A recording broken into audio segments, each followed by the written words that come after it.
السلام علیکم جی، میں ہوں طاہر ملک۔ کافی دنوں کے بعد آپ سے دوبارہ ملاقات ہو رہی ہے جی این این کے پلیٹ فارم سے۔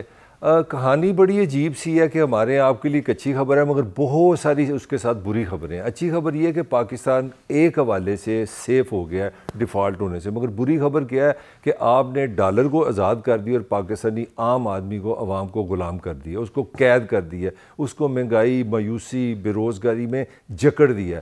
اب کہانی یہ ہے کہ آپ نے پہلے کہانیاں سنائی ہمیں بہت زیادہ، اسحاق ڈار نے لندن میں بیٹھ کے ہر روز ٹویٹ کر رہے ہیں، انٹرویو کر رہے ہیں کہ جی ڈالر 180 کا کر دوں گا، 190 کا کر دوں گا، پھر اپنی مردانگی دکھائی، اپنی اکڑ دکھائی، اور آج انہوں نے کمال یہ کیا، آج انہوں نے پاکستان کے لوگوں کو، میں بات کر رہا ہوں جمعے کے روز، ایک مسلمان کا تو ایمان ہے کہ بھائی سارا کچھ اللہ کے ہاتھ میں، یہ کوئی بات ہے کرنے والی۔ آج انہوں نے کہا جی کہ ملک جو ہے اللہ میاں کے ہاتھ میں ہے، ہم نے کلمہ کے نام پہ پاکستان بنایا اور یہ بچے گا، بجائے کہ آج کا وہ دن تھا جس میں انہوں نے یہ اقرار کرنا تھا کہ میری جو پالیسی تھی ڈالر کو کنٹرول کرنے کی وہ ناکام ہوئی ہے، میری وجہ سے۔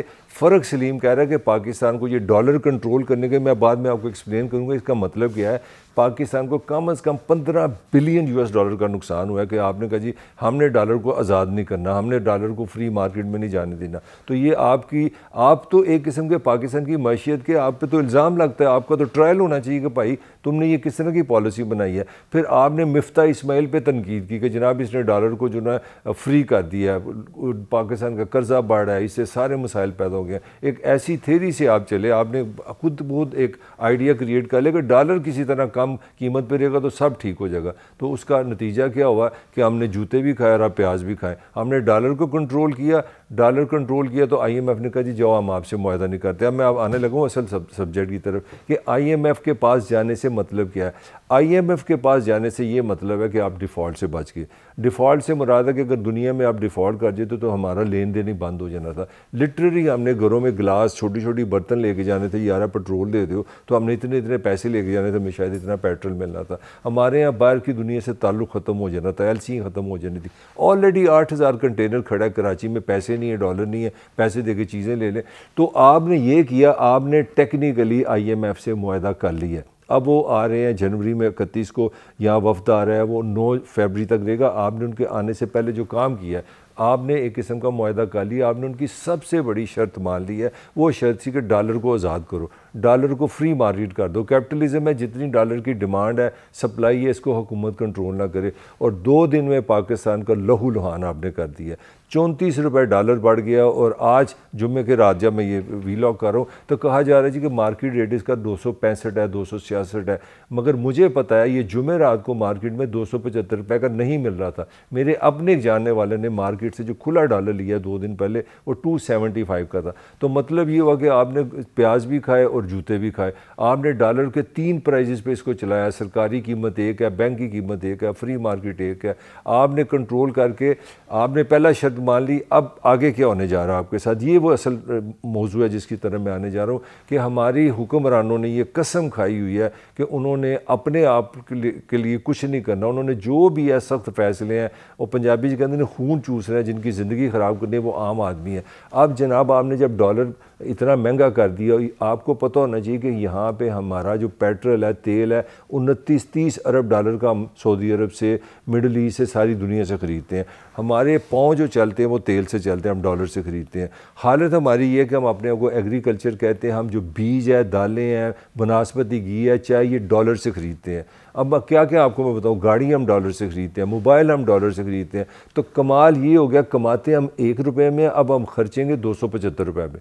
یعنی کہ اگر پیٹرول آپ نے لینا ہے تو آپ نے ڈالر پرائس میں لینا ہے، آپ نے اگر موبائل لینا ہے تو آپ نے ڈالر پرائس میں لینا ہے۔ کمانا آپ نے پاکستانی روپیز میں، یہ آپ فارمولے پہ جا رہے ہیں IMF سے جو معاہدہ کیا اور اس سے جو آپ نے کام کیا، اس کے ساتھ جو آپ پہ دوسرا ڈنڈا، میں ان لوگوں میں شامل نہیں جو IMF پہ ہمیں تنقید کر دیں۔ یہاں پہ یہ بھی فیشن ہے جی کہ IMF نے ہمیں، اور بھائی IMF بینک ہے، ہم جا کے ان سے پیسے مانگتے ہیں، وہ ہمیں گریبان سے تو نہیں پکڑنے ہیں۔ ہم نے قسم کھائی ہوئی ہے کہ ہم نے پاکستان کو فائنینشلی انڈیپینڈنٹ نہیں کرنا اور وہاں سے ادھار لینے ہیں۔ 23 دفعہ ہم IMF کے پاس جا سکے ہیں۔ اور اب ہوگا کیا؟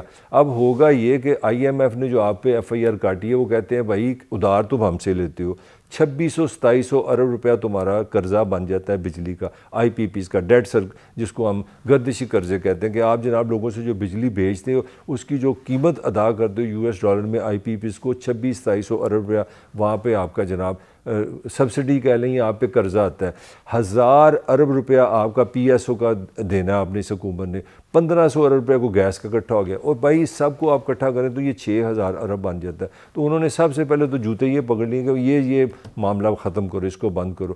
اب کمال کی بات یہ ہے کہ آپ اندازہ لگا لیں، اگر ویسے ہونا نہیں ہے، اگر یہ واقعی اتنی مہنگائی کرنی پڑے گی کہ آپ کو اتنی مہنگا پیٹرول، اتنی مہنگی گیس، اتنی مہنگا تیل، اتنا مہنگا ڈیزل آپ کو کرنا پڑے گا کہ جس سے ہزاروں یعنی کہ 5-6 ہزار ارب روپے کا اضافہ ہوگا، یہاں سے آپ اندازہ لگائیں کہ آپ کو کتنی مہنگائی آپ کے سر پہ آ گئی ہے۔ تھینک یو IMF، جس کے تحت آپ نے یہ فیصلہ کیا کہ ڈالر کو آزاد کر دو، پاکستانی کو غلام کر دو، اس کو سکنجے میں بند کر دو۔ اب 75% کے قریب سننے میں آ رہا ہے گیس مہنگی ہوگی، آپ کی 25% بجلی مہنگی ہوگی، 50 روپے لیٹر تک آپ کا پیٹرول چلا جائے گا۔ یہ صرف بنیادی 3 چیزیں ہیں۔ 25 اس وقت آلریڈی 32-33% آپ کی مہنگائی ہے، یعنی کہ جو چیز 100 روپے کی ہے وہ 132 روپے کی ہوگی، اور یہ مہنگائی آرام سے 40-45% چلی جائے گی۔ اور کچھ ماہرین کا یہ کہنا ہے جو اکنامک ایکسپرٹ ہیں کہ جب آپ میں پیداواری لاگت بڑھ جائے گی، مہنگائی اتنی ہو جائے گی، یہاں پہ کارخانے کام کرنا ناممکن ہو جائے گا۔ پاکستان میں لوگوں کو کچھ بنانے کی خواہش ہی ختم ہو جائے گی کہ آپ کے پاس اتنی مہنگی بجلی ہے، اتنا مہنگا پیٹرول ہے، آپ کے باہر سے آپ ڈالر سے چیزیں نہیں منگا سکتے، تو بے روزگاری ہوگی، اور بے روزگاری کے نمبر جو ہیں وہ آپ سن کے پریشان ہو جائیں گے۔ اس بات کا امکان ہے کہ جس طرف ہم جا رہے ہیں کہ 1.5 کروڑ مزید لوگ بے روزگار ہو جائیں گے۔ یہ ہم نے IMF سے کیا ہے۔ تو میں نے آپ کو جو موٹی موٹی چیزیں بتائی ہیں اس کا آپ کو پہلے یہ فیکٹ آپ کو سمجھ آ جانا چاہیے کہ پہلے جب آپ نے ڈالر کو کیپٹلزم اصول کے تحت اوپن کیا، مارکیٹ میں فری کیا، تو جناب 38-40 روپے ایک دن میں اضافہ ہو گیا۔ سونے کی قیمت جو ہے 7000-8000 روپے بھی تولہ مہنگی ہوگی۔ اس کی وجہ کیا ہے کہ یہاں پہ جو امیر لوگ ہیں وہ تو پروڈیوس تو کچھ کرتے نہیں ہیں، فیکٹریاں تو لگاتے نہیں، لوگوں پہ تو انویسٹ کرتے نہیں، وہ تو دل ان کا کرتا ہے کہ اربوں روپے لگائیں اور کھربوں روپے کما لیں۔ تو وہ سارا کام پہلے ریل اسٹیٹ سے کرتے تھے، اب وہ ریل اسٹیٹ سے فارغ ہو کے ڈالر ہی لیتے ہیں، بیٹھے بٹھائے 5 کروڑ کے ڈالر لیے، کھڑے کھڑے پتہ لگتا ہے فون آ جاتا ہے 5.5 کروڑ ہو گئے، 5.5 کروڑ کے ڈالر لیے فون آ جاتا ہے بھاجیو 7 کروڑ دو گے نا، کچھ نہیں کرنا۔ اسی طرح یہ سونے کے ساتھ کرتے ہیں، تو سارا پیسہ جو ریل اسٹیٹ سے اڑ کے وہ ڈالر اور سونے میں چلا گیا۔ کہانی سمپل ہے جس کو میں نے کنکلوڈ کرتے ہیں کہ یہ جو IMF نے دیا، ٹھیک ہے آپ نے ڈیفالٹ سے ملک کو بچا لیا، مگر کتنی دیر، کب تک؟ آپ کے پاس 1 ارب ڈالر سے آپ پاکستان کو 4 ہفتے کے لیے، 1 مہینے کے لیے چلاتے ہیں، اور ابھی 12-13 ارب ڈالر آپ نے 1 سال میں دینے ہیں۔ کتنے آپ پیسے کب تک اس طرح مانگتے رہیں گے؟ کس طرح آپ IMF کے تلے منتے کریں گے؟ اور آپ کو یہ بھی میں خبریں دے دوں، پاکستان کی حکومت نے پورے تلے منتے کیے ہیں، پر اپنا شہباز شریف صاحب نے کہ ساڈی جان چھوڑو، امریکن سفیر سے ملے ہیں، امریکہ کا جو ڈپٹی سیکرٹری فینانس ہے اس کو کہا کہ یار کچھ کرو ساڈا، تو انہوں نے کہا بھاجی جو IMF کہے گا وہ کرنا پڑے گا، آپ کو رولز ان کے فالو کرنے پڑیں گے۔ اور اس کی بالکل سمپل ریزن ہے بھئی، جو آپ کو بینک پیسے دیتا ہے وہ اپنی پالیسیز، اپنی ڈکٹیشن دیتا ہے۔ آپ پاکستان میں کسی بینک کے پاس چلے جائیں، میں غریب ہوں، میری ماں بھی مارا ہوتا ہے، قرضہ دے دے گا، سوال ہی پیدا نہیں ہوتا، وہ کہے گا کڈو اپنے گھر دے پہلے کاغذ کڈو، گاڑی کے پیسے کڈو۔ بینکنگ دنیا کی کیپٹلزم یہی ہے۔ تو کرٹیسزم IMF پہ نہیں بنتا، کرٹیسزم اس حکومتوں پہ بنتا ہے، اپنے حکمرانوں پہ بنتا ہے جو 75 سال سے آپ کو فائنینشلی ڈیپینڈنٹ رکھے ہوئے ہیں، بینکوں پہ چلا کے قرضے لے کے خود عیاشیاں کرتے ہیں اور FIR ہم پہ کاٹ دیتے ہیں۔ یہ سخت فیصلے ہیں، ذرا پیٹرول تھوڑا مہنگا خرید لو، بجلی تھوڑی مہنگی لے لو، اور ساتھ یہ بھی پروپیگنڈا ہے کہ پاکستان میں لوگ ٹیکس نہیں دیتے۔ اور پاکستان میں آپ 100 روپے کا کارڈ بھی لو فون کا، اس میں بھی 33 روپے لے لیتے ہو، پھر کہتے ہو ٹیکس نہیں دیتے، اور پاکستانی کدھر جائے؟ تو یہ جو ڈالر کو آپ نے آزاد کیا ہے، عام آدمی کے لیے اچھی خبریں نہیں ہیں۔ ٹھیک ہے، وہ بار بار میں ایک ہی بات ہی کر رہا ہوں، آپ ڈیفالٹ سے بچ گئے ہیں، مگر آپ عذاب سے نہیں بچے، آپ مہنگائی سے نہیں بچے، آپ بے روزگاری سے نہیں بچے، آپ پریشانی سے نہیں بچے، اور مجھے آنے والے دن مالی طور پہ، معاشی طور پہ انتہائی سخت اور پریشان کو نظر آ رہے ہیں۔ اس کے ساتھ ہی طاہر ملک کو اجازت دیجیے، انشاءاللہ پھر آپ سے ملاقات ہوگی۔